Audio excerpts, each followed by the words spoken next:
This is my hammock rig. There are many like it, but this is my own.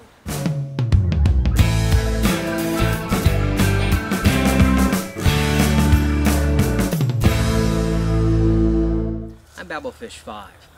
I like to backpack and I like to camp. But the one thing I don't like is tents. Hate's kind of a strong word to use for it. I just don't use tents. The purpose of today's video is for me to review my hammock and my tarp and my warmth system and to kind of go over why I purchased them, or this particular equipment. I live in the Gulf Coast. I live off the coast of Texas, so if you're in the Gulf Coast, you probably have got some different weather that you have to deal with. So I bought my equipment based on the climate and the weather that I would have to deal with in most of the places that I would be backpacking into. Alright, when I was a young man, I could sleep in tents all I wanted. And you know, I could sleep well and sleep comfortably. But the older I got, the more shoulder pain and back pain I would wake up with in the morning. And eventually, it got to a point to where I just was thinking about giving up backpacking and camping altogether. I just couldn't do it. It took me too long to recover from. So I was going to give up backpacking and camping altogether. And a friend of mine introduced me into hammock camping and some ultralight backpacking techniques. And I've never missed a beat. I'm still on the trail today. For my hammock, I wanted to have a hammock that had an integrated bug net, because in the South, especially in the Gulf Coast, you have to deal with a lot of bugs. I'm talking a lot of bugs, really big bugs. So for me, it was awfully important to have an integrated bug net. I also needed a hammock that would be able to handle my weight, and I wanted something that was roomy. I get a bit claustrophobic on occasion, and I really don't like hammocks that kind of bunch up and give me the shoulder squeeze and stuff. So the hammock that I picked was a Warbonnet, and the particular model that I have is a Warbonnet 1.7 double layer. I like the fact that you can stake it out. It makes it awfully roomy. So let's take a look at my Warbonnet and as it's been deployed out.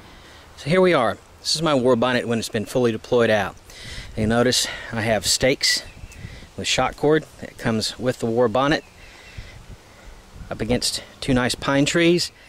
You'll also notice just how kind of, when it's staked out, just kind of how wide and roomy this hammock is. That was one of the requirements for me. I really needed it to be really wide and really roomy. Another feature is this foot box. So here's just a little bit of extra material on it, which allows me to actually lay diagonal in this, and so I get a relatively flat lay in it. It's awfully comfortable. I mean, I've never woke up with any sort of back pain. I'm not sore at all when I get out. In fact, I'm really well rested. In the tents, you know, you'd kind of do this little rotisserie to where you'd roll around in circles trying to find a comfortable spot, and you never really could find one. And this one, in this hammock, if I'm laying diagonal, I'm awfully flat. I can get into a comfortable position, and I can get a full 8 hours of sleep and wake up next morning very refreshed. I've never had a bad night's sleep in this hammock.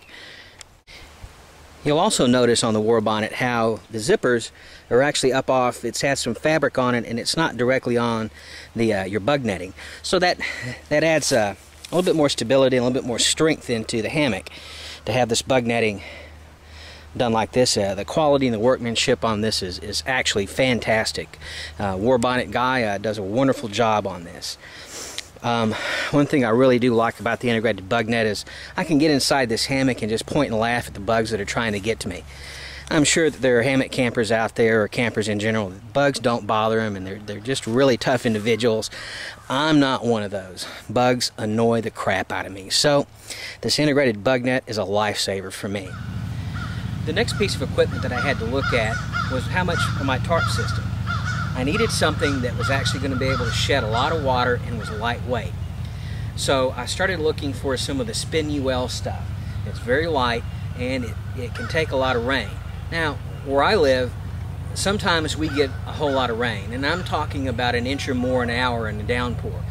And these storms can come in off the Gulf of Mexico and can hit you pretty quick, you know, without a whole lot of warning. So my tarp had to have the ability to shed water, and for me it needed to be a little bit bigger than your average tarp, than what a person maybe somewhere further north would carry, because of the heavy rains and sometimes the winds you could get. Now this tarp is actually a 12 by 8 foot tarp. Now, I know what you're thinking, it's a huge tarp, and for a lot of people, it's probably more tarp than what they would need. But my requirements were to have to deal with a lot of heavy rain, and potentially sometimes of it being blowing. And I just like to have the extra room in the tarp.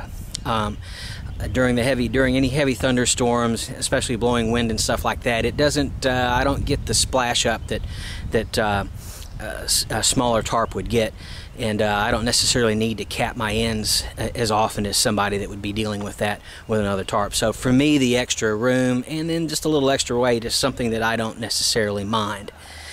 So, but this tarp has met all my requirements. Now, the last thing I would carry with me is my underquilt. And my requirements for an underquilt needed to be something that would keep me warm down to about 25 degrees.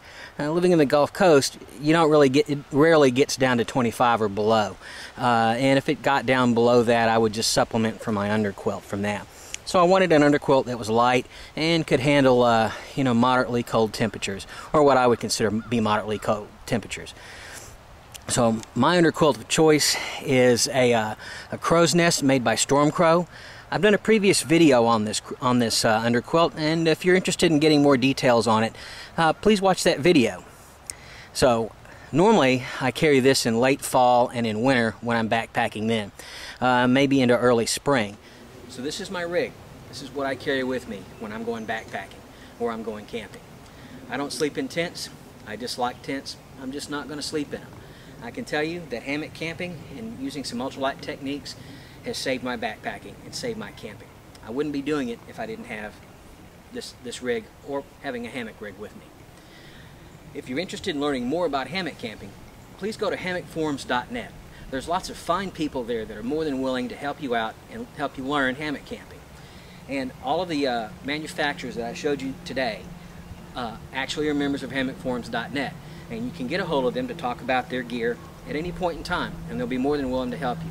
And there's plenty of other manufacturers there that are all small cottage industries that make gear and are would be more than willing to help you meet your needs. If you found this video helpful, please give me a positive rating. Your comments are always welcome. Thanks for watching, and I look forward to seeing you on the trail.